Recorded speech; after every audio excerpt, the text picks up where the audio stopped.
Avant de commencer l'histoire, dites-nous d'où vous regardez en laissant un commentaire ci-dessous. Si vous appréciez cette vidéo, n'oubliez pas de liker et de vous abonner. Passez une merveilleuse journée. Profitez de l'histoire, tout le monde. Les portes de l'ascenseur s'ouvrirent au rez-de-chaussée de l'immeuble de bureau le plus cher de Manhattan, et Ethan Caldwell marcha droit dans un flash d'appareil photo qui l'aveugla presque. Ethan. Est-il vrai que vous avez trompé votre fiancée avec votre assistante personnelle? Bon sang, comment TMZ avait-il découvert Chloé si vite? Il n'avait même pas encore officiellement rompu avec Abigail. Sans commentaire. Ethan se fraya un chemin à travers la meute de paparazzi, mais ils se multiplièrent comme des fourmis à un pique-nique. Les téléphones portables prenaient des photos, les questions fusaient. Le hall en marbre de la Caldwell Financial Tower se transforma en un véritable zoo. Ethan, est-ce que votre famille vous renie? Cette question lui fit l'effet d'un coup à l'estomac. La fortune des Caldwell valait 2 milliards de dollars. La réputation familiale, bâtie sur 4 générations à Wall Street, valait encore plus, et il était sur le point de tout détruire à cause d'une nuit insensée avec son assistante de 24 ans. Abigail Thornton était la fille du plus gros investisseur de Caldwell Financial. Le mariage était prévu dans 3 mois à l'Hôtel Plaza. Les deux familles avaient déjà annoncé les fiançailles dans le team, organisé une réception pour 800 invités, signé des contrats de fusion, et maintenant ces photos existaient. Ethan se précipita vers la sortie, mais d'autres flashs éclatèrent autour de lui. Il devait s'échapper maintenant. C'est alors qu'il la vit, une brune aux cheveux ondulés mi-longs s'échappant d'un chignon désordonné, des lunettes à monture noire glissant sur son nez, serrant une pile de documents juridiques et essayant clairement de naviguer dans le chaos. Elle portait un blazer bleu marine qui avait connu des jours meilleurs et des chaussures plates raisonnables. Parfait. Assez ordinaire pour passer inaperçu, mais assez attirante pour être crédible. Désolé, je vais faire quelque chose de fou, murmura Ethan à son oreille, en glissant son bras autour de sa taille. Elle se retourna, les yeux bruns écarquillés de choc. Qu'est-ce que vous? Ma fiancée, annonça Ethan bruyamment au photographe, en la serrant plus près. Voici ma vraie fiancée. Veuillez respecter notre vie privée. Sa bouche s'ouvrit de stupeur. Quelle fiancée? Cria Ethan à un reporter. Et Abigail Thornton? Abigail et moi avons rompu il y a des semaines. J'attendais le bon moment pour présenter. Ethan jeta un coup d'œil à la carte d'identification accrochée à son blazer. Lila Bennett, l'amour de ma vie. Lila Bennett cligna des yeux 3 fois rapidement, comme si elle essayait de comprendre si cela arrivait vraiment. Les flashs des appareils photo redoublèrent d'intensité. Souris, murmura Ethan entre ses dents serrées, en pressant doucement sa taille. S'il te plaît. Lila prit une profonde inspiration et, à son grand étonnement, sourit. Pas un sourire forcé ou terrifié. Un sourire sincère, presque amusé, comme si elle avait décidé de jouer le jeu dans cette folie. Depuis combien de temps êtes-vous ensemble? 6 mois, répondit Ethan sans hésiter. Nous nous sommes rencontrés quand elle est venue consulter sur une question juridique pour l'entreprise. Ce fut le coup de foudre. Lila lui lança un regard qui disait clairement. Vraiment, mec? C'est vrai, dit-elle, sa voix plus stable qu'Ethan ne l'avait prévu. Très inattendu. Lila, que faites-vous? Je suis avocate d'entreprise, répondit-elle. Et Ethan remercia mentalement sa bonne étoile. Elle ne paniquait pas complètement. Spécialisée dans la conformité financière. Intelligent. Bonne couverture. Maintenant, si vous voulez bien nous excuser, Ethan prit sa main, nous avons une réservation pour déjeuner qui nous attend.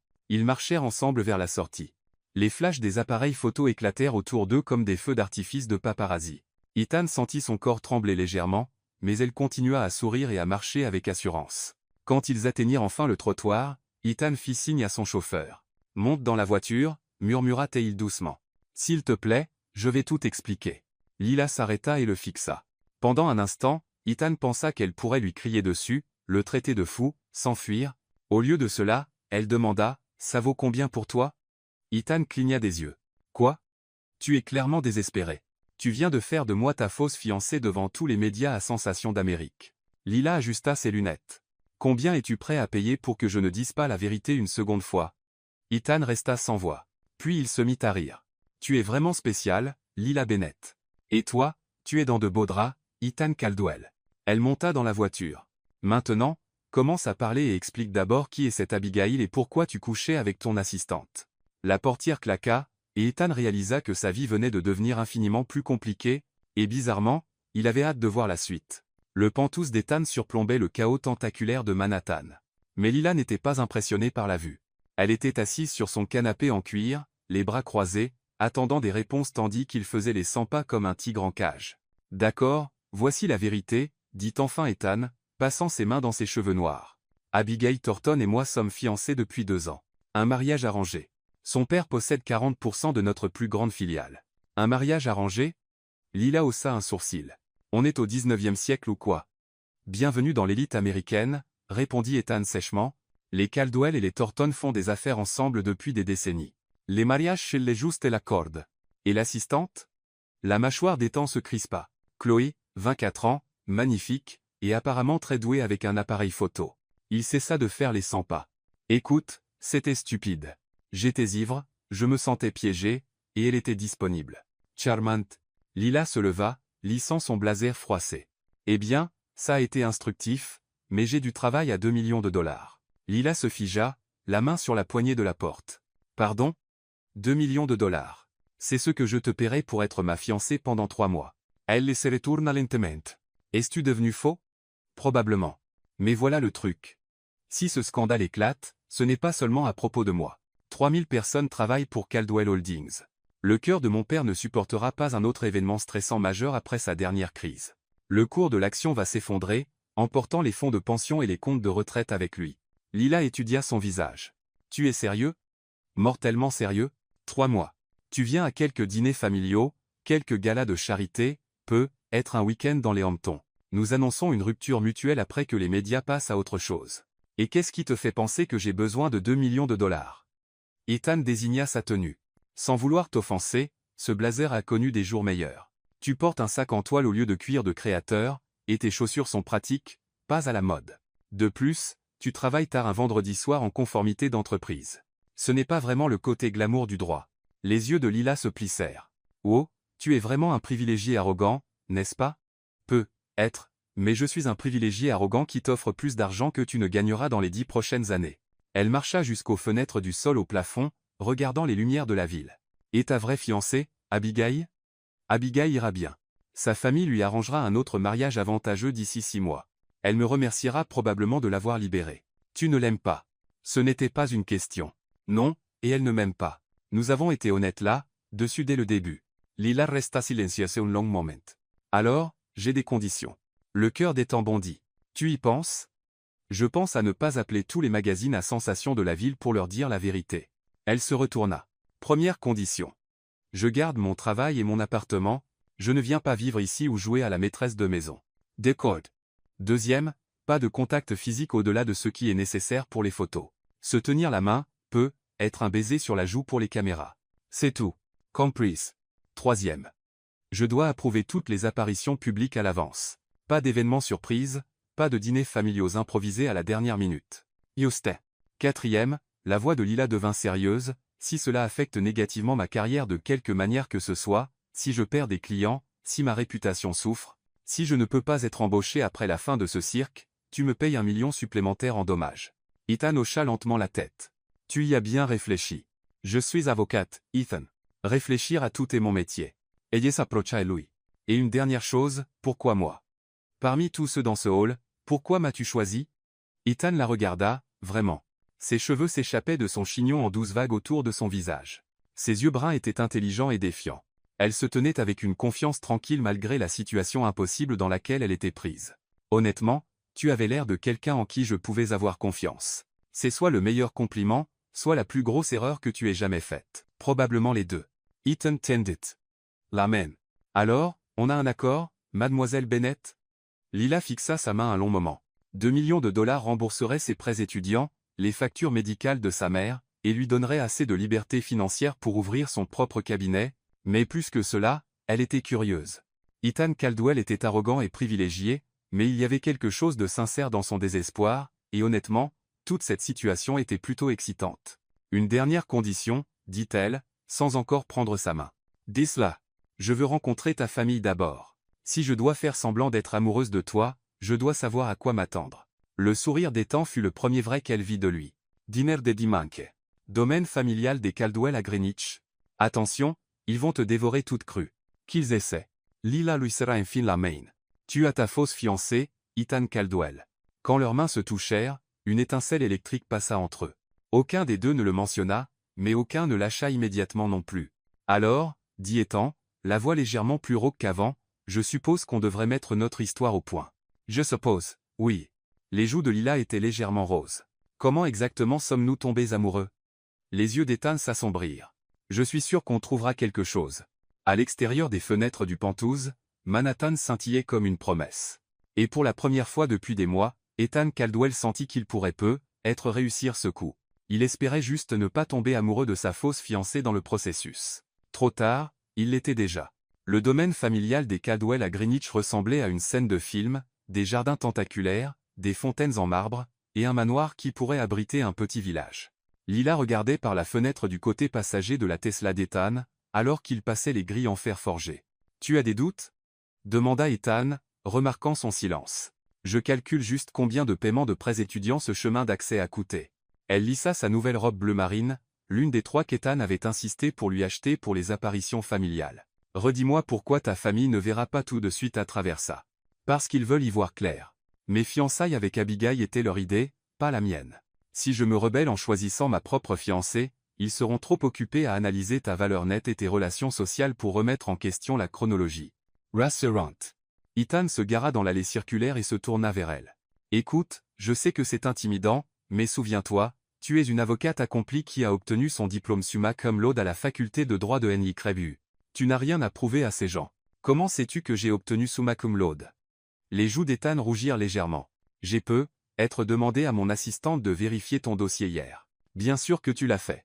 Lila détacha sa ceinture de sécurité. Quoi d'autre as-tu appris sur moi, stalké? Que tu as grandi dans l'Ohio. Ton père est directeur de lycée. Ta mère est infirmière. Et que tu les soutiens tous les deux depuis que tu as obtenu ton diplôme de droit. Aussi, que tu fais du bénévolat dans une clinique d'aide juridique le week-end et que tu n'as jamais été fiancé auparavant. Lila le fixa.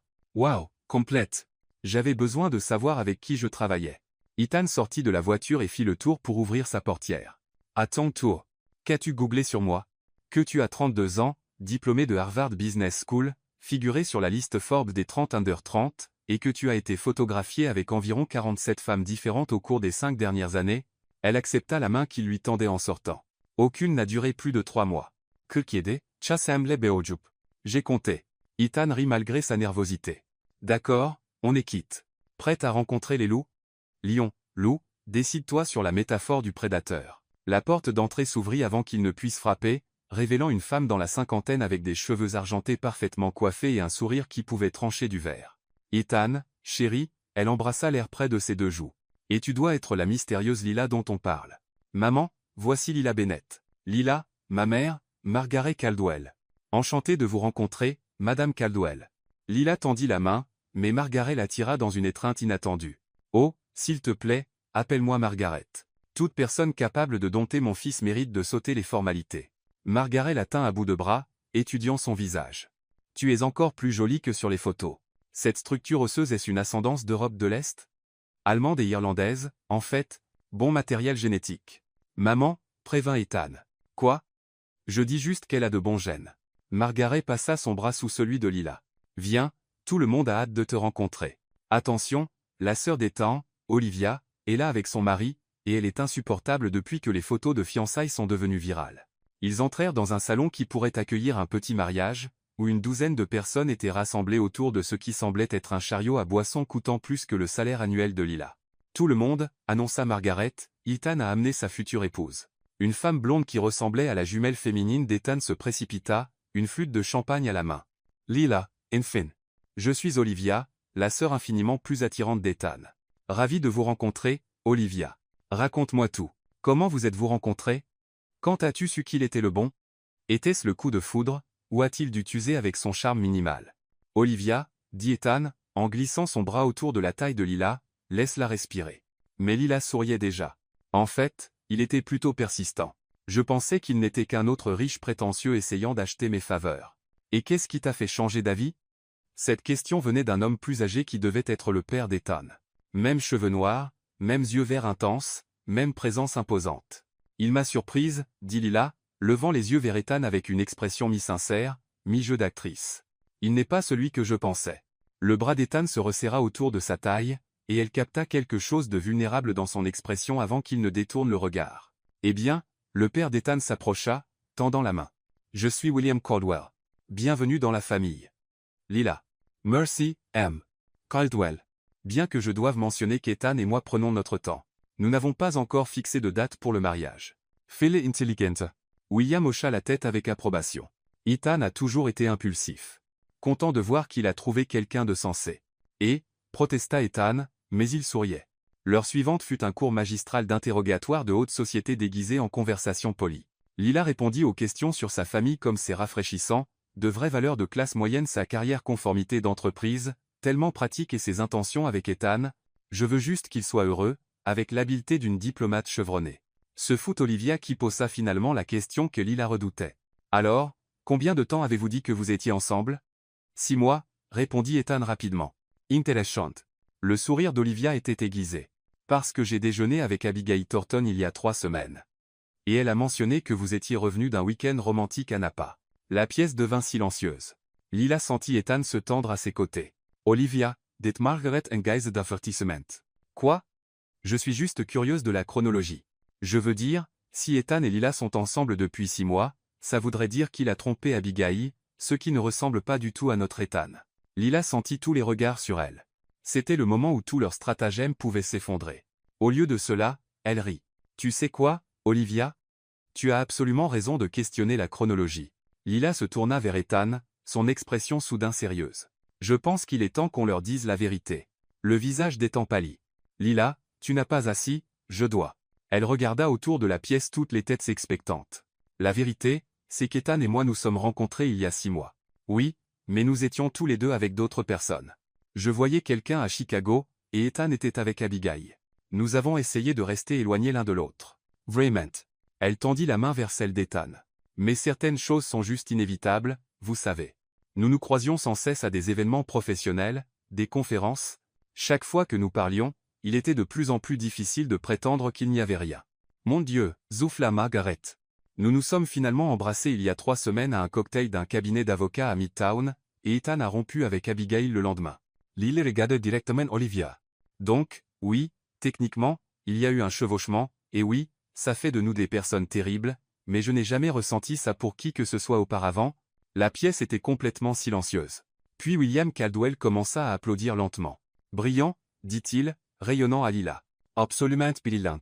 Tu as transformé une situation potentiellement dommageable en une grande histoire d'amour. Tu vas t'intégrer parfaitement dans cette famille. Ethan regarda Lila avec stupéfaction. Elle venait de les sauver tous les deux avec rien d'autre qu'une réflexion rapide et un récit captivant. Je l'aime, déclara Olivia. Elle est rusée. J'approuve. Alors que la famille éclatait en rire et conversation, Ethan se pencha pour murmurer à l'oreille de Lila. C'était incroyable. Comment as-tu? Je suis avocate, tu te souviens. Nous sommes formés professionnellement à mentir. Rappelle-moi de ne jamais me mettre de ton mauvais côté. Trop tard pour ça. Caldwell. Je connais déjà tous tes secrets. Au fur et à mesure que la soirée avançait, Lila se surprit à apprécier sincèrement la famille d'Ethan. Ils étaient vifs, drôles, et étonnamment chaleureux une fois passé le facteur d'intimidation. Et Ethan était différent ici. Moins sur ses gardes, plus authentique. Elle le surprit à rire aux histoires de sa sœur, à aider sa mère en cuisine, à discuter stratégie commerciale avec son père. C'était presque facile d'oublier que tout cela était du faux. Presque. Parce que chaque fois qu'Ethan lui souriait comme si elle était la femme la plus fascinante de la pièce, chaque fois qu'il prenait sa main inconsciemment, chaque fois qu'il la regardait comme s'il la voyait pour la première fois, Lila sentait quelque chose de réel s'éveiller dans sa poitrine, quelque chose qui semblait dangereusement proche de la réalité. Et à en juger par la façon dont Ethan la regardait quand il pensait que personne ne le voyait, elle n'était pas la seule à tomber dans son propre mensonge. Le téléphone de Lila vibra à 6h47, le lundi matin avec un texto d'Ethan, « Urgence. Besoin de toi à mon bureau maintenant. » Elle sauta du lit dans son petit studio, enfila la première tenue professionnelle qu'elle trouva, et prit le premier métro pour Midtown. Le hall de la Caldwell Financial Tower était heureusement dépourvu de paparazzi sitôt, bien qu'elle remarquât quelques agents de sécurité qui n'étaient définitivement pas là la semaine précédente. L'assistante d'Ethan, une femme polie dans la trentaine nommée Sarah, l'attendait près de l'ascenseur. Mle Bennett, M. Caldwell est en salle de conférence 12. Il est ici depuis 5h du matin. Sarah lui tendit un café exactement comme elle l'aimait. 2 sucres, une touche de crème. Comment avez-vous su comment je prends mon café? M. Caldwell est très minutieux quand il veut quelque chose. La montée en ascenseur au 42e étage sembla plus longue que d'habitude. Quand les portes s'ouvrirent, Lila pouvait entendre la voix d'Ethan résonner dans le couloir, et il n'avait pas l'air heureux. Je me fiche de ce que disent les analystes du marché. Nous ne vendons pas la division de Portland juste parce qu'un tabloïd a publié des photos de moi avec mon assistante. Lila frappa à la porte de la salle de conférence et entra. Ethan se tenait à la tête d'une immense table, faisant face à 6 hommes plus âgés en costume coûteux. Sa cravate était desserrée, ses cheveux en désordre, et il avait des cernes sous les yeux. « Messieurs, dit-il sans les quitter des yeux, ma fiancée, Lila Bennett. » La pièce se tut alors que 6 paires d'yeux calculateurs se tournèrent vers elle. Elle reconnut l'évaluation prédatrice.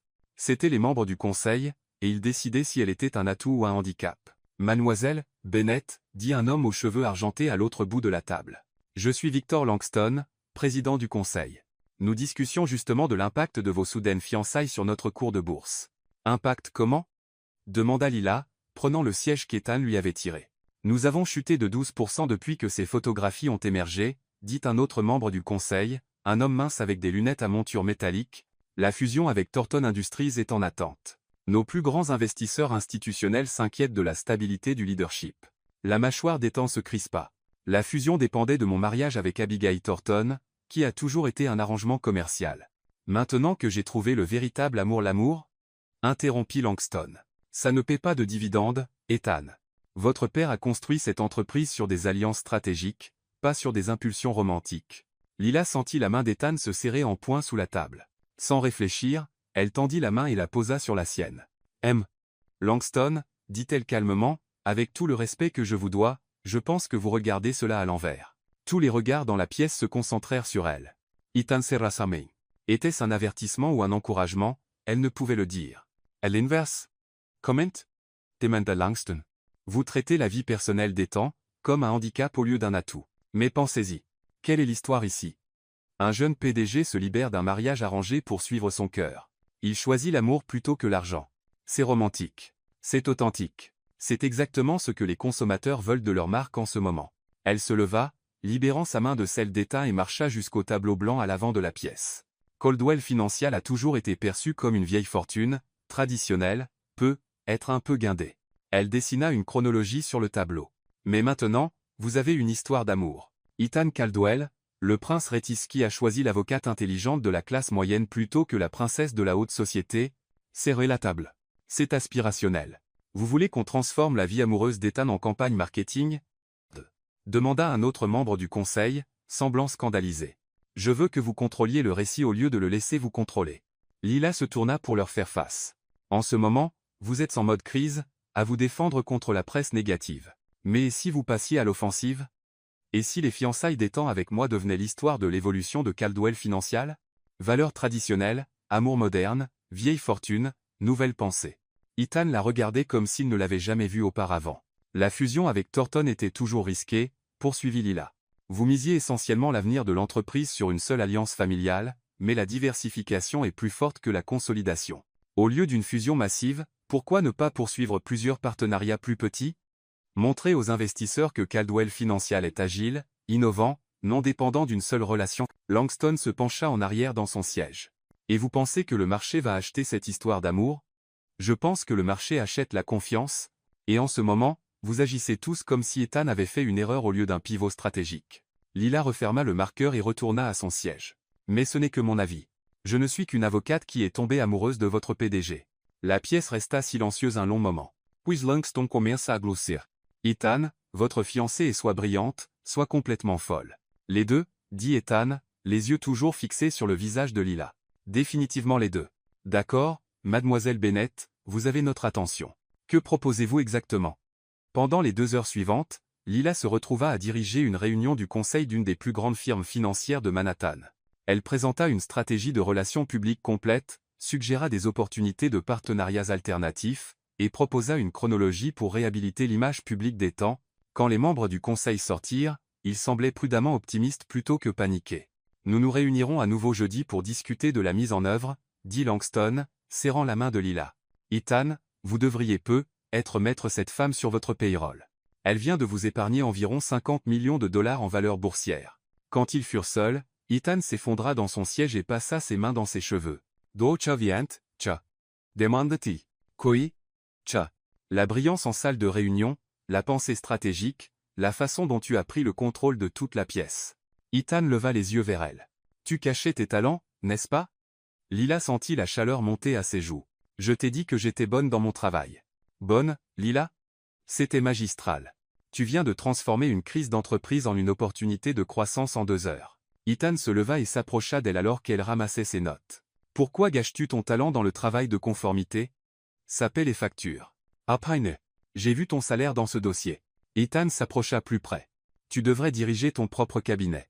Tu devrais être celle qui donne des conseils au PDG, pas celle qui classe leurs documents réglementaires. Facile à dire quand on a un fonds fiduciaire. C'est ce que tu penses? Que tout m'a été donné? La voix d'Ethan devint sérieuse. Mon père m'a fait commencer dans la salle du courrier à 16 ans. J'ai travaillé tous les étés depuis mes 14 ans. Oui, j'avais des avantages, mais j'ai gagné ma place dans cette entreprise. Lila étudia son visage. Je ne voulais pas insinuer. Je sais que non, mais je veux que tu saches que ce que tu as fait là, dedans, c'était tout toi. C'était du pur talent, de l'intelligence et de l'instinct. Ethan tendit la main et replaça une mèche de cheveux derrière son oreille. Tu es remarquable, Lila Bennett.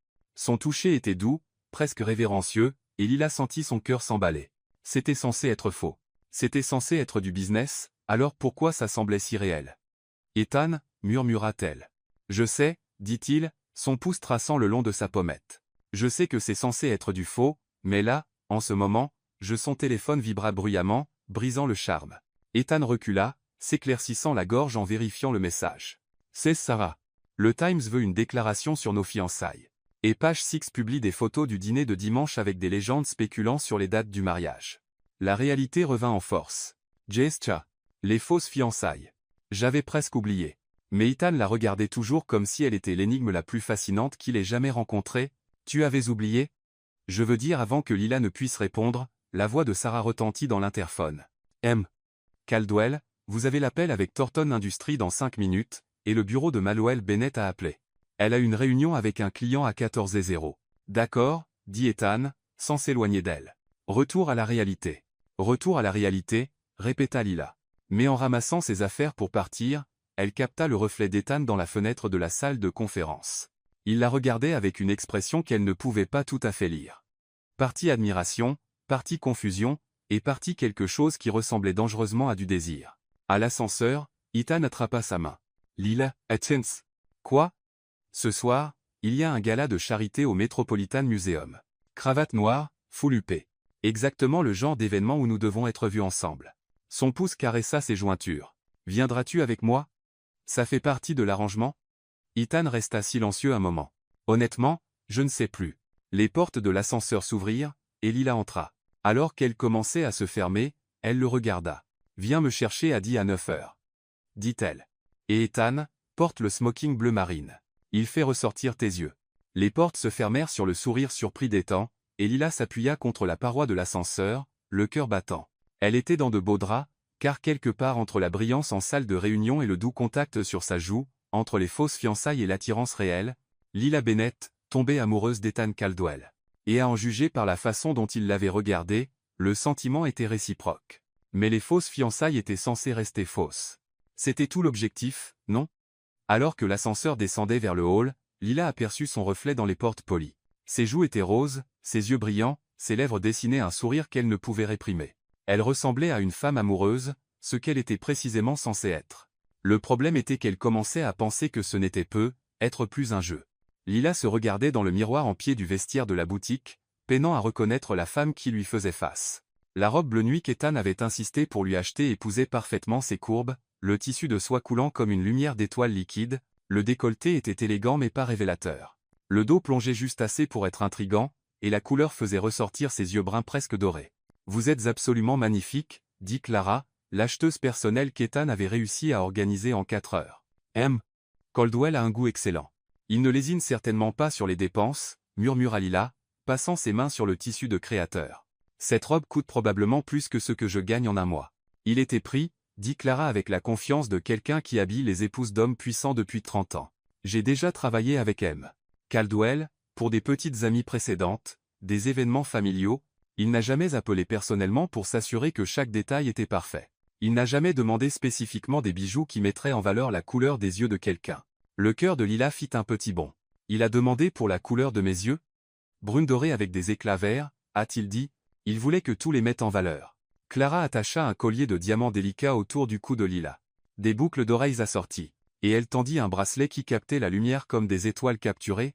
Il était très précis sur le bracelet. Il a dit que vous aviez des mains élégantes et voulait quelque chose qui attirait l'attention sur elle. Ethan avait remarqué ses mains. Quand avait-il remarqué ses mains? Lorsqu'elle retourna dans son appartement, Lila n'avait qu'une heure pour se coiffer et se maquiller. Elle venait de finir d'appliquer la dernière couche de mascara quand l'interphone sonna. Mademoiselle Bennett. Votre voiture est là. Voiture? Lila regarda par la fenêtre et vit une voiture de ville noire attendre au bord du trottoir, avec un chauffeur en uniforme. Bien sûr, Ethan n'avait pas simplement voulu dire qu'il viendrait la chercher lui-même. Mais quand elle sortit, Ethan était appuyé contre la voiture dans ce smoking bleu marine, et toute pensée cohérente s'envola de son esprit. Il ressemblait à un modèle tout droit sorti de la couverture de GQ. Le smoking lui allait comme s'il avait été fait pour son corps, ce qui était probablement le cas. Ses cheveux noirs étaient parfaitement coiffés, ses yeux verts brillaient dans la lumière du début de soirée. Quand il la vit, sa mâchoire tomba littéralement. « Lila, dit-il, la voix rauque. Tu es, chère ?» suggéra-t-elle, soudain gênée. « Parfaite, termina-t-il, se détachant de la voiture pour marcher vers elle. « Tu es absolument parfaite. » Il prit sa main et la fit tourner lentement, admirant l'effet complet de la robe. Quand elle acheva son tour, leurs yeux se rencontrèrent, et la chaleur dans les siens lui coupa le souffle. « Tu seras la plus belle femme à ce gala, » dit-il doucement. Ethan, commença-t-elle, mais il ouvrait déjà la portière de la voiture pour elle. Après toi, magnifique. Le Metropolitan Museum la nuit, c'était comme pénétrer dans un conte de fées. La grande salle était remplie de l'élite de Manhattan, politiciens, célébrités, magnats des affaires et mondains, tous vêtus de leurs plus beaux atours, des coupes de champagne à la main. Le son d'un quatuor à cordes flottait au-dessus des conversations menées dans plusieurs langues. Souviens-toi, murmura Ethan alors qu'ils donnaient leur manteau à l'employé, nous sommes follement amoureux. On ne peut pas se tenir les mains l'un de l'autre. On vient de se fiancer, et on a hâte de commencer à planifier le mariage. Compris, dit Lila, puis trébucha presque quand la main d'Ethan se posa au creux de son dos, là où la robe plongeait le plus bas. Son toucher était chaud à travers la soie fine, et elle dut se concentrer pour ne pas frissonner. Détends-toi, murmura-t-il près de son oreille. Tu as ta place ici autant que n'importe qui d'autre. Avant que Lila ne puisse répondre, une femme aux cheveux argentés et aux diamants qui pourrait financer un petit pays s'approcha d'eux. Ethan Caldwell, te voilà, chérie. Elle embrassa l'air près de ses deux joues. Et ce doit être la fameuse Lila dont j'ai lu les nouvelles. Madame Rutherford, j'aimerais vous présenter ma fiancée, Lila Bennett. Lila, voici Béatrice Rutherford. Elle dirige la fondation d'art la plus réussie de la ville. Ravi de vous rencontrer, ma chère. Les yeux de Béatrice étaient bienveillants, mais évaluateurs. Je comprends que vous êtes avocate. Conformité d'entreprise, principalement, bien que j'ai fait un peu de conseil stratégique récemment. Fascinant. Et où vous êtes-vous rencontrés? La main d'Ethan se resserra légèrement sur le dos de Lila, leur signal. À une conférence juridique l'année dernière, dit Lila sans accroc. Ethan parlait des stratégies d'investissement éthiques, et je modérais un panel sur la conformité réglementaire. Nous nous sommes lancés dans un débat animé après sur la responsabilité fiduciaire. Ça a duré 3 heures, ajouta Ethan, lui souriant avec ce qui semblait être une affection sincère. Elle a complètement démoli mon argument sur les protocoles d'évaluation des risques. Et j'ai réalisé qu'il était la première personne à me défier intellectuellement et à réellement écouter quand je ripostais, dit Lila, levant les yeux vers lui. Le mensonge devenait plus facile à dire, probablement parce qu'il contenait des bribes de vérité. Oh, comme c'est romantique, Béatrice tapa des mains. Les préliminaires intellectuels sont tellement plus sophistiqués que l'attraction physique. Eh bien, dit Ethan, ses yeux s'assombrissant en rencontrant ceux de Lila, nous avons ça aussi. Les mots restèrent suspendus entre eux, chargés d'une signification qui n'avait rien à voir avec leur fausse fiançailles. Lila sentit une chaleur se répandre dans son ventre. Ethan, petite diable, read Beatrice. Eh bien, tu dois la présenter. Tout le monde meurt d'envie de rencontrer la femme qui t'a enfin attrapé. L'heure suivante fut un tourbillon d'introductions. Chaque conversation était une performance soigneusement chorégraphiée. Lila rencontra des sénateurs et des juges de la Cour suprême, des milliardaires de la technologie et des magnats des médias, chaque interaction exigeant d'elle qu'elle soit charmante, intelligente et complètement amoureuse d'Ethan Caldwell. L'étrange était que cette dernière partie devenait plus facile de minute en minute. Ethan était magnétique dans cet environnement. Il se déplaçait dans la foule avec confiance et charme, mais jamais avec arrogance. Il se souvenait du nom de tout le monde, posait des questions sur leurs enfants et leurs entreprises, et établissait des connexions sincères, et toutes les quelques minutes, son attention revenait sur elle. Une main sur sa taille, un sourire intime, un commentaire chuchoté qui la faisait rire. « Tu es doué pour ça », murmura-t-elle pendant une brève accalmie entre les conversations. « Pourquoi ? Être humain. Je m'attendais à ce que tu sois plus. » Elle fit un geste vague prétentieux, arrogant, généralement odieux. « Ouais, Un peu. Le sourire d'Ethan était penaud. Je peux être tout ça, mais pas ce soir. Ce soir, je suis avec la femme la plus incroyable de la pièce, et je veux être digne d'elle. Le cœur de Lila s'arrêta. Ethan, je sais, dit-il doucement. Je sais que c'est censé être faux, mais là, à te regarder charmer tout le monde que tu rencontres, à voir à quel point tu es brillante, belle et parfaite. Il s'approcha plus près. Ça ne semble pas faux. Avant que Lila ne puisse répondre, une voix familière coupa à travers la foule. Ethan Caldwell, espèce de serpent absolu. Ils se tournèrent pour voir Abigail Thornton approcher, resplendissante dans une robe argentée qui coûtait probablement plus cher que la voiture de Lila. Elle était époustouflante. Grande, blonde, des traits patriciens qui appartenaient à une pièce de monnaie. Tout ce que Lila n'était pas. Abigail, dit Ethan prudemment. Tu es ravissante. Ne fais pas ça. Les yeux bleus d'Abigail étaient glaciales. Juste, ne fais pas ça. 3 semaines, Ethan. Nous étions ensemble il y a 3 semaines, et maintenant tu te pavanes avec ton petit rebond comme si je n'avais jamais existé. Les conversations autour d'eux se faisaient plus silencieuses. Les gens commençaient à remarquer le drame qui se déroulait. Abigail, devrions-nous? Devrions-nous, quoi? Faire semblant que c'est normal? Faire semblant que tu ne m'as pas humilié devant tous ceux que nous connaissons. La voix d'Abigail montait. As-tu une idée de ce que les gens disent de moi? De nous? Lila sentit Ethan se tendre à ses côtés. Ça dérapait, et vite. Abigail, dit-elle calmement, en avançant légèrement, je comprends que vous soyez bouleversée, et vous avez tout à fait le droit de l'être. Ethan et moi, ce qui s'est passé entre nous n'était pas prévu, mais ça n'avait rien à voir avec vous non plus. Rien à voir avec moi? Le rire d'Abigail était tranchant. Il était fiancé à moi. À l'alliance commerciale de votre père, dit Lila doucement mais fermement. Pas à vous, et vous le savez aussi bien que lui. La bouche d'Abigail s'ouvrit, puis se referma. Autour d'eux, la foule écoutait définitivement. Maintenant, Ethan a fait un choix, poursuivit Lila. Était-ce égoïste. Être mal chronométré, mais c'était honnête. Il aurait pu aller jusqu'au bout d'un mariage qui vous aurait rendu tous les deux misérables pour sauver les apparences. Au lieu de cela, il a choisi d'être authentique, même si cela signifiait décevoir des gens et affronter des conséquences. Elle tendit la main vers celle d'Ethan. Je suis désolé que vous ayez été blessé dans le processus. Ce n'était pas ce que nous voulions. Mais je ne peux pas être désolé qu'il ait choisi l'amour plutôt que l'obligation. La foule était devenue complètement silencieuse. Abigail fixa Lila un long moment, son expression indéchiffrable. Puis, incroyablement, ses épaules s'affaissèrent légèrement. Vous y croyez vraiment, n'est-ce pas? Dit Abigail doucement. Qu'il a choisi l'amour. Lila leva les yeux vers Ethan, dont les yeux étaient intenses et indéchiffrables. Oui, dit-elle, et réalisa qu'elle le pensait. Je le crois. Abigail resta silencieuse un autre moment. Puis elle redressa le dos et releva le menton. Eh bien, dit-elle, sa voix portant à travers la foule silencieuse, je suppose que je ne peux pas rivaliser avec la vraie chose, n'est-ce pas? Sur ce, elle se retourna et s'éloigna, sa robe argentée scintillant sous les lumières du musée. La foule reprit lentement ses conversations, mais Lila pouvait sentir les regards sur eux de toutes parts. La main d'Ethan tremblait légèrement dans la sienne. C'était commença-t-il. Un désastre? Brillant, termina-t-il. Tu viens encore de transformer un scandale potentiel en une histoire d'amour. Ça devient une habitude. Ethan la serra plus fort dans ses bras. Lila, ce que tu as dit sur le choix de l'amour plutôt que l'obligation? Ethan, s'il te plaît, passe ici. Alors où? Quand? Ses yeux cherchèrent les siens. Parce que j'ai besoin de savoir. Était-ce juste une partie du jeu, ou le pensais-tu? Avant que Lila ne puisse répondre, les lumières baissèrent, et une voix dans le système de sonorisation annonça que le dîner était servi. La foule commença à se diriger vers la salle à manger, et le moment fut perdu. Mais alors qu'Ethan l'escortait à leur table, sa main chaude et stable sur son bras, Lila aperçut leur reflet dans l'un des miroirs anciens du musée. Ils ressemblaient à un couple amoureux. Ils semblaient faits l'un pour l'autre. Et pour la première fois depuis que tout ce stratagème avait commencé, Lila se demanda si, c'était le cas. Le dîner était un repas en 7 services à des tables de 12. Chaque plat était accompagné d'un vin qui coûtait probablement plus cher que le loyer mensuel de Lila. Elle se retrouva assise entre Ethan et un entrepreneur en technologie qui passa tout le repas à essayer de la convaincre de quitter le droit pour le capital risque. Vous avez l'esprit stratégique pour ça, insista Teil au 5e plat. Ethan m'a parlé de votre performance en salle de réunion ce matin. Un travail brillant. Ethan vous a parlé de ça?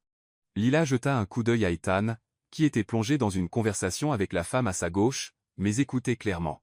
Il n'arrêtait pas d'en parler, en fait. Il a dit que vous avez single-handedly sauvé l'entreprise d'une situation de prise de contrôle hostile. L'entrepreneur se pencha plus près. Si vous décidez un jour de vouloir essayer quelque chose de nouveau, j'aimerais discuter avec vous des opportunités. Au fur et à mesure que la soirée avançait, Lila réalisa qu'Ethan l'avait subtilement promu auprès de chaque personne influente qu'ils avaient rencontrée. Une mention décontractée de son expertise juridique ici, une anecdote sur sa pensée stratégique là. Au moment où le dessert fut servi, elle avait reçu 3 offres d'entretien d'embauche et 2 contrats de conseil. « Qu'est-ce que tu fais ?» lui demanda TL pendant une brève pause dans la conversation. « De quoi parles-tu ? Tu me vends à tout le monde ici. Pourquoi ?» L'expression d'Ethan devint sérieuse. « Parce que tu le mérites. Parce que tu gâches ton talent dans ton travail actuel. Et parce que tout le monde dans cette pièce devrait savoir à quel point tu es remarquable. Ethan, je le pense. Lila, tu pourrais avoir tout ce que tu veux. N'importe quelle carrière, n'importe quelle opportunité. Il faut juste que tu crois que tu le mérites. » L'intensité dans sa voix lui serra la poitrine. « Et si ce que je veux n'a rien à voir avec les opportunités de carrière ?» Les yeux d'Ethan s'assombrirent. « Que veux-tu » La question resta suspendue entre eux comme un défi. Autour d'eux, les conversations coulaient, et les verres de vin tintaient, mais Lila avait l'impression qu'ils étaient seuls dans une bulle de tension et de possibilités. « Je veux » commença-t-elle, puis s'arrêta. Que voulait-elle? Il y a 6 mois, elle aurait dit la sécurité financière, l'avancement de carrière, être éventuellement un homme gentil qui apprécierait son intelligence. Maintenant, regardant Ethan à la lumière vacillante des bougies, elle voulait quelque chose de bien plus compliqué et infiniment plus dangereux. Elle voulait qu'il la regarde comme il la regardait maintenant pour le reste de sa vie. Elle voulait se réveiller dans ses bras et s'endormir contre son torse. Elle voulait construire quelque chose de réel avec lui, quelque chose qui allait au-delà des fausses fiançailles et des arrangements commerciaux. Elle voulait qu'Ethan Caldwell l'aime comme elle tombait amoureuse de lui. « Lila, insista-t-il doucement. Je veux que ce soit réel, murmura-t-elle. La respiration d'Ethan s'arrêta. Lila, mesdames et messieurs, la voix de l'organisateur de l'événement interrompie par le système de sonorisation. Nous sommes honorés d'avoir tant de couples distingués parmi nous ce soir. En particulier, nous aimerions reconnaître certains de nos nouveaux couples fiancés. L'estomac de Lila chuta alors qu'un projecteur illumina soudain leur table. Ethan Caldwell et Lila Bennett, pouvez-vous vous lever, s'il vous plaît? Ethan se leva immédiatement, offrant sa main à Lila. Elle n'avait d'autre choix que de la prendre, son cœur battant alors que tous les regards dans la pièce se concentraient sur eux. Nous comprenons que vous deux avez une histoire très romantique, continua l'organisateur. Cela vous dérangerait-il de partager comment Ethan a fait sa demande? L'esprit de Lila devint complètement vide. Il n'avait jamais discuté de cela. Il n'avait jamais prévu cette question. La main d'Ethan serra la sienne, et elle leva les yeux pour le trouver souriant avec une telle chaleur et tendresse que, l'espace d'un instant, elle oublia que c'était faux. En fait, dit Ethan, sa voix portant clairement à travers la pièce, je n'ai pas encore fait ma demande. Un murmure de surprise traversa la foule. Lila fixa Ethan avec confusion. Nous nous appelons fiancés, continua Ethan, mais la vérité est que j'étais trop nerveux pour poser réellement la question. Il se tourna pour lui faire face complètement, tenant toujours sa main. Lila, tu as tout changé pour moi. Tu m'as donné envie d'être un homme meilleur, plus honnête. Tu m'as montré à quoi ressemble le véritable amour. Le cœur de Lila s'arrêta alors qu'Ethan fouilla dans la poche de sa veste et en sortit une petite boîte en velours. Ce n'est pas comme ça que j'avais prévu de le faire, dit-il, sa voix légèrement rauque d'émotion. Mais je ne peux plus attendre. Et puis Ethan Caldwell mit un genou à terre devant 800 des personnes les plus influentes de Manhattan, ouvrit la boîte de la bague pour révéler un diamant vintage époustouflant qui captait la lumière comme une étoile emprisonnée, et dit « Lila Bennett, veux-tu m'épouser ?» La grande salle du Metropolitan Museum n'avait jamais été aussi silencieuse. 800 des personnes les plus puissantes de Manhattan retinrent leur souffle collectivement alors que Lila baissait les yeux vers Ethan, toujours à genoux avec une boîte à bague dans les mains, attendant sa réponse. Le diamant captait la lumière des lustres au-dessus, envoyant des fractales de brillance sur le sol en marbre. C'était magnifique. Un sertissage art déco vintage avec une pierre centrale d'au moins 3 carats, entourée de diamants plus petits, formant un motif géométrique complexe. C'était exactement le genre de bague qu'elle aurait choisi si elle s'était jamais permis de rêver à de telles choses, ce qui rendait ce moment soit la chose la plus romantique qui lui soit jamais arrivée, soit la blague la plus cruelle qu'Ethan n'ait jamais faite. Lila. La voix d'Ethan était douce, mais dans le silence absolu de la pièce, tout le monde l'entendit. Elle baissa les yeux dans ses yeux verts, cherchant un signe de ce que c'était vraiment. Était-ce une partie de leur arrangement, une escalade de leur fausse fiançailles conçue pour convaincre la foule? Ou était-ce Ethan Caldwell, héritier milliardaire et playboy notoire, qui lui faisait réellement une demande en mariage à elle, Lila Bennett de l'Ohio, fille d'un directeur de lycée et d'une infirmière, qui avait encore des prêts étudiants et faisait ses courses chez Target? Ses yeux ne révélaient rien sauf une intensité qui lui faisait fléchir les genoux. Je commença-t-elle, puis s'arrêta. Chaque option semblait impossible. Si elle disait oui et que c'était faux, elle s'enfonçait plus profondément dans un mensonge qui la consumait déjà. Si elle disait oui et que c'était réel, elle engageait sa vie avec un homme qu'elle connaissait depuis moins d'une semaine. Si elle disait non, elle humilierait Ethan devant tous ceux qui comptaient dans son monde professionnel et social. Elle détruirait ce qui était réel entre eux, et elle s'éloignerait du premier homme qui l'avait jamais fait sentir qu'elle pouvait être extraordinaire. Oui, murmura-t-elle. Le mot sembla résonner dans le silence. Le visage d'Ethan s'illumina d'un sourire si rayonnant qu'il lui coupa le souffle. Il glissa la bague à son doigt avec des mains qui tremblaient légèrement, puis se leva et l'embrassa alors que la pièce éclatait en applaudissements. Le baiser était censé être pour le spectacle. Elle le savait, mais dès que les lèvres d'Ethan touchèrent les siennes, quelque chose s'enflamma entre eux qui n'avait rien à voir avec leur public. Ses bras entourèrent sa taille, la serrant plus près, et elle se surprit à l'embrasser en retour avec une passion qui les surprit tous les deux. Quand ils se séparèrent enfin, tous deux respiraient fort, les applaudissements étaient assourdissants. Les gens étaient debout, levant leur verre de champagne. Quelqu'un pleurait même. C'était un moment tout droit sorti d'un conte de fées. Ce qui le rendait d'autant plus dévastateur quand Ethan se pencha pour murmurer à son oreille. Merci. C'était parfait. Parfait pour le spectacle. Pour l'arrangement, pour les fausses fiançailles qui venaient de devenir une fausse demande avec une bague bien réelle. Le cœur de Lila se fissura, mais elle continua à sourire alors que les gens les entouraient, offrant des félicitations et voulant examiner la bague. Elle répondit aux questions sur les plans de mariage, les destinations de lune de miel et à quel point la demande avait été romantique, tout en ayant l'impression de se regarder de l'extérieur de son corps. Ethan resta près, son bras autour de sa taille, jouant le rôle du fiancé dévoué. Il était charmant et gracieux, acceptant les tapes dans le dos et les poignées de main d'homme qui contrôlaient probablement la moitié de l'économie, détournant gracieusement les questions sur la date du mariage et s'il prévoyait d'avoir des enfants bientôt. Cela aurait dû ressembler à une victoire. Ils avaient convaincu tout le monde. Les fausses fiançailles étaient maintenant à l'épreuve des balles. Personne ne remettrait en question leur relation après avoir assisté à cette demande. Alors pourquoi Lila avait-elle l'impression de se noyer? Excusez-moi, murmura-t-elle à la petite foule autour d'eux. Je dois me repoudrer le nez. Elle s'éclipsa avant qu'Ethan ne puisse la suivre, se frayant un chemin à travers les couloirs du musée jusqu'à ce qu'elle trouve une alcôve tranquille près de l'aile égyptienne. Ses mains tremblaient alors qu'elle sortait son téléphone, fixant l'écran sans vraiment le voir. La bague à son doigt captait la lumière. Belle, coûteuse et complètement fausse, tout comme tout le reste de sa relation avec Ethan. Lila. Elle leva les yeux pour trouver Olivia Caldwell approchant, l'inquiétude évidente sur son visage. Est-ce que ça va?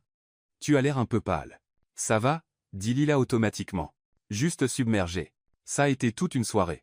Olivia s'assit à côté d'elle sur le banc de marbre. Quelle demande. Très Ethan, dramatique, public, impossible à ignorer. Elle marqua une pause. Aussi complètement improvisée. La tête de Lila se releva brusquement. Quoi? Ethan ne fait pas dans le spontané, Lila. Il planifie tout à la minute près. Le fait qu'il t'ait demandé en mariage sur un coup de tête devant la moitié de la société new-yorkaise. Olivia secoua la tête. Ce n'est pas le frère que je connais. Peut-être que tu ne le connais pas aussi bien que tu le penses. Peut-être qu'Ethan Caldwell fait enfin quelque chose purement parce que son cœur le lui a dit plus tôt que sa tête. Le sourire d'Olivia était entendu. La question est, que te dit ton cœur? Avant que Lila ne puisse répondre, Ethan apparut au coin, sa cravate dénouée et ses cheveux légèrement en désordre à cause de toutes les poignées de main de félicitations. Te voilà. Je commençais à m'inquiéter. Il regarda entre Lila et Olivia. Tout va bien? Juste une discussion entre filles, dit Olivia, se levant. Félicitations, Ethan. Elle est parfaite pour toi. Elle embrassa la joue de son frère et murmura quelque chose à son oreille qui le fit regarder, Lila avec acuité. Avant qu'Olivia ne s'éloigne, ils étaient seuls dans l'alcôve sombre, entourés d'artefacts anciens et du poids de l'histoire. Ethan s'assit à côté de Lila, assez près pour qu'elle puisse sentir son eau de Cologne et la chaleur émanant de son corps. Alors, dit-il, c'est arrivé. C'est arrivé, acquiesça-t-elle. Je devrais probablement expliquer pour la bague. L'estomac de Lila se serra. Devrais-tu? Je l'ai acheté hier après la réunion du conseil, après t'avoir vu prendre le contrôle de cette pièce comme si tu étais né pour ça. Ethan passa ses mains dans ses cheveux. Je me suis dit que c'était juste pour l'histoire de couverture. Nous avions besoin d'une bague pour les apparitions publiques, et celle-ci semblait appropriée. Appropriée? Mais ce n'est pas pour ça que je l'ai achetée. Ethan se tourna pour lui faire face complètement. Je l'ai acheté parce que quand je l'ai vue dans l'étui, je pouvais l'imaginer à ton doigt. Je pouvais t'imaginer la porter pour de vrai, pas pour le spectacle. Je pouvais imaginer un avenir où ce n'était plus faux. La respiration de Lila s'arrêta. Ethan, je sais que c'est fou. Je sais que nous ne nous connaissons que depuis une semaine. Je sais que tout ça a commencé comme un arrangement commercial. La voix d'Ethan était rauque d'émotion. Mais Lila, ce que je ressens pour toi n'est pas faux. Ça a cessé d'être faux dès que tu es entré dans mon bureau, et que tu as demandé ce que ça valait pour moi. Tu ne peux pas être sérieux. Je n'ai jamais été plus sérieux de ma vie. Ethan tendit les mains vers les siennes. J'aime ton intelligence, ta force, la façon dont tu me tiens tête quand je suis un arrogant. J'aime que tu vois à travers tout l'argent et les privilèges pour voir qui je suis vraiment en dessous. J'aime que tu me donnes envie d'être meilleur que je ne le suis. Lila sentit les larmes lui piquer les yeux. Tu ne me connais pas, Ethan. Pas vraiment. Tu connais la version de moi qui se présente à de faux dîners familiaux et à des réunions du conseil. Tu ne sais pas que je pleure comme une madeleine devant des comédies romantiques, que je mange des céréales pour le dîner la moitié du temps, et que je n'ai pas pris de vraies vacances depuis 3 ans parce que je suis trop occupé à rembourser des prêts et à m'occuper de mes parents. Alors dis-moi, dit Ethan avec urgence. Dis-moi tout. Parle-moi de tes pleurs et de tes dîners de céréales, pourquoi tu es devenue avocate, ce qui te rend heureuse, ce qui te tient éveillée la nuit. Dis-moi tout ça parce que je veux savoir. Je veux tout savoir de toi. Pourquoi? La question sortit à peine en un murmure. Parce que je suis amoureux de toi, Lila Bennett. Complètement, irrévocablement, inopportunément amoureux de toi. Le pouce d'Ethan caressa ses jointures sur la bague qu'il y avait placée. Et je sais que c'est insensé, je sais que c'est trop rapide, je sais que tu penses probablement que j'ai perdu la tête, mais j'avais besoin que tu saches.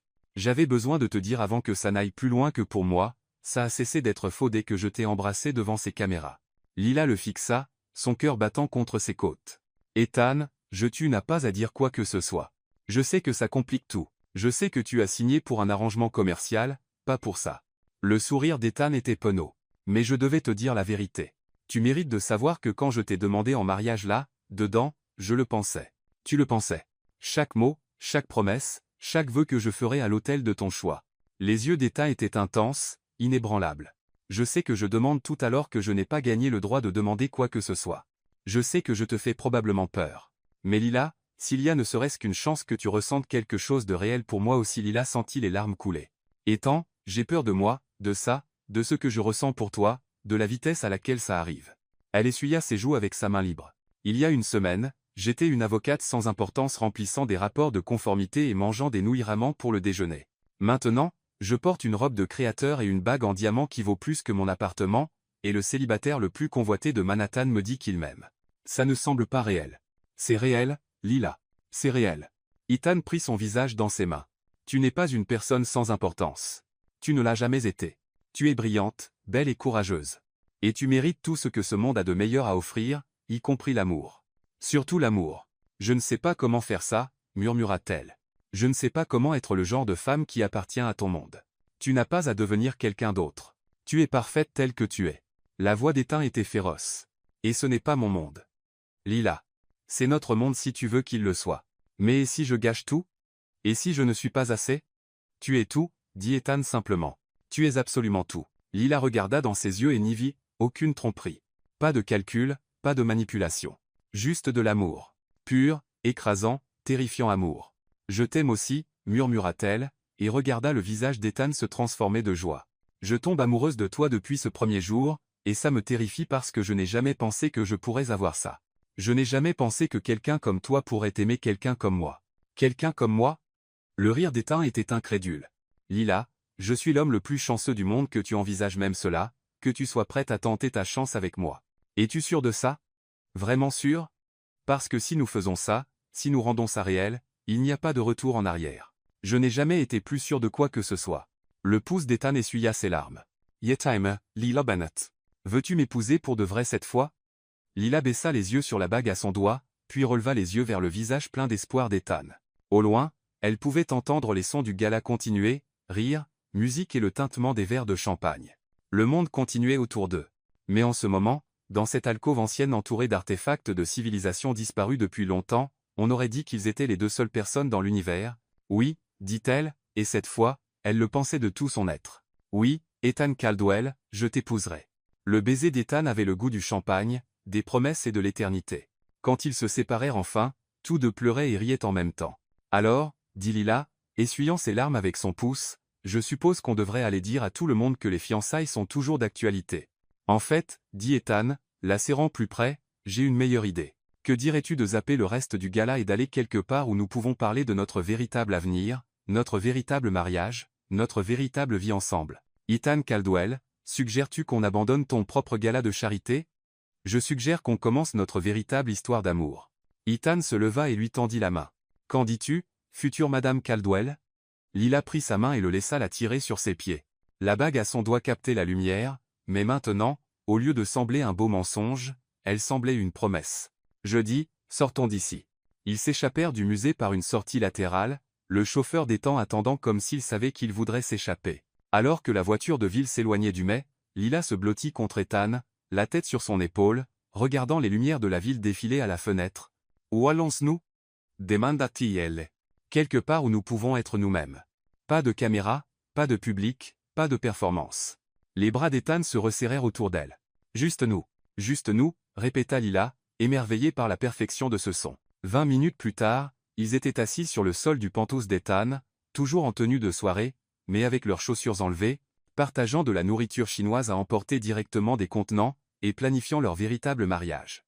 Je veux quelque chose de petit, dit Lila, enroulant des lomins autour de ses baguettes. Seulement la famille et les amis proches. Être dans un jardin quelque part ou sur la plage.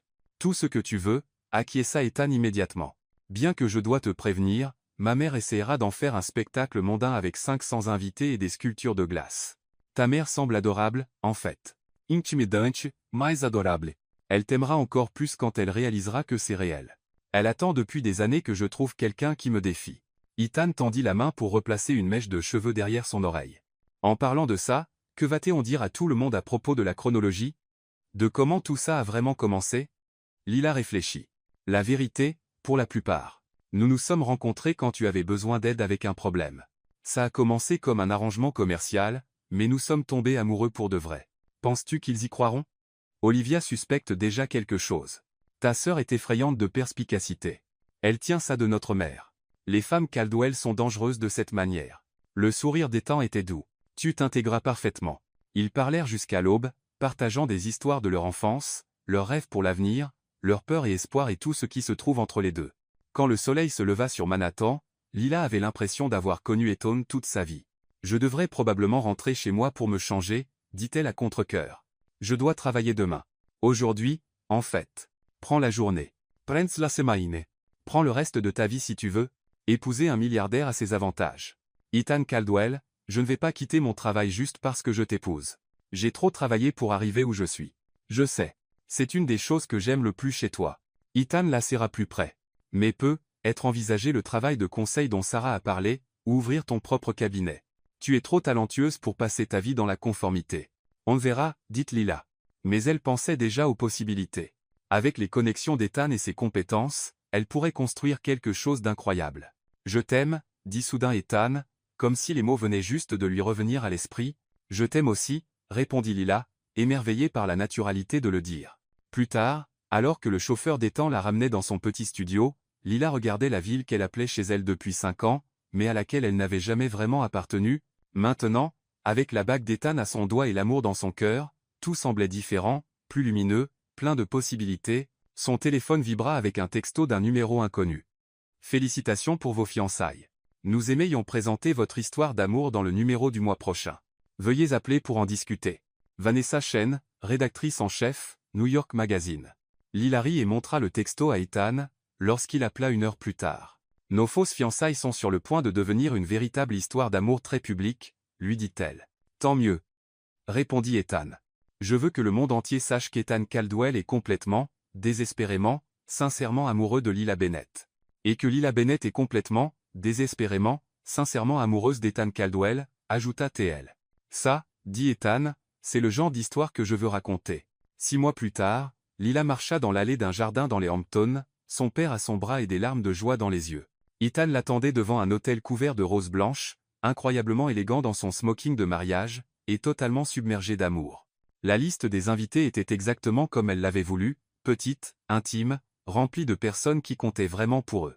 La famille d'Ethan, ses parents et son frère, une poignée d'amis proches, et Olivia comme demoiselle d'honneur, qui avait passé toute la matinée à dire « Je vous l'avais dit à quiconque voulait l'écouter ». Lorsqu'ils échangèrent leurs vœux, ils furent ceux qu'ils avaient écrits eux-mêmes, pleins de promesses de construire une vie ensemble, de soutenir les rêves de l'autre, et de choisir l'amour chaque jour, même quand c'était difficile. « Je promets de t'aimer non pas parce que tu es parfait, dit Ethan, la voix épaissie par l'émotion, mais parce que tu es parfait pour moi. Je promets de soutenir tes ambitions, de célébrer tes succès, et de te rappeler chaque jour que tu mérites tout l'amour et le bonheur du monde. » Je promets de t'aimer non pas malgré tes défauts, répondit Lila, des larmes coulant sur son visage, mais avec eux, parce qu'ils te rendent humain, réel et à moi. Je promets de te défier quand tu en as besoin, de toujours te soutenir, et de construire quelque chose de magnifique avec toi, qui n'appartient qu'à nous. Quand l'officiant les déclara mari et femme, leur baiser avait le goût de l'éternité. Pendant le discours des temps à la réception, il regarda directement Lila et dit, « Il y a un an, si quelqu'un m'avait dit que je rencontrerais l'amour de ma vie en l'attrapant accidentellement dans un hall rempli de paparazzi, j'aurais dit qu'ils étaient fous. Mais parfois, les meilleures choses de la vie commencent avec un peu de désespoir et beaucoup de chance. Et parfois, ajouta Lila, se levant pour le rejoindre, les fausses fiançailles se transforment en véritables histoires d'amour. » La foule éclata de rires et d'applaudissements. Et alors qu'Ethan faisait tournoyer Lila sur la piste de danse lors de leur première danse en tant que mari et femme, elle s'émerveilla de la perfection de tout cela. Un an plus tard, le cabinet de Lila, Bennett, Associates, fut mis en couverture de Forbes comme l'une des consultances juridiques à la croissance la plus rapide du pays. Ethan s'était retiré des opérations quotidiennes de Caldwell Financial pour se concentrer sur des œuvres philanthropiques, utilisant leur influence et leurs ressources combinées pour soutenir des causes qui leur tenaient à cœur. Ils achetèrent une maison de ville dans l'Upper West Side et adoptèrent un chien de refuge nommé Riley, qui n'avait absolument aucun respect pour les meubles coûteux. Lila pleurait toujours comme une madeleine devant les comédies romantiques. Ethan travaillait encore trop d'heures. Et il mangeait parfois des céréales pour le dîner quand ils étaient trop fatigués pour cuisiner. Mais ils étaient heureux. Sincèrement, complètement, imparfaitement heureux. Et chaque matin, quand Lila se réveillait dans les bras de son mari, sa bague de mariage captant la lumière, elle se souvenait que parfois les plus belles histoires d'amour commencent par les mots « Je vais faire quelque chose de fou ». Parfois, les fausses fiançailles se transforment vraiment en éternité. Et parfois, si vous avez beaucoup de chance, vous tombez amoureux de quelqu'un qui voit exactement qui vous êtes et vous aime non pas malgré cela, mais à cause de cela. Lila Bennett Caldwell était vraiment très chanceuse. Fin.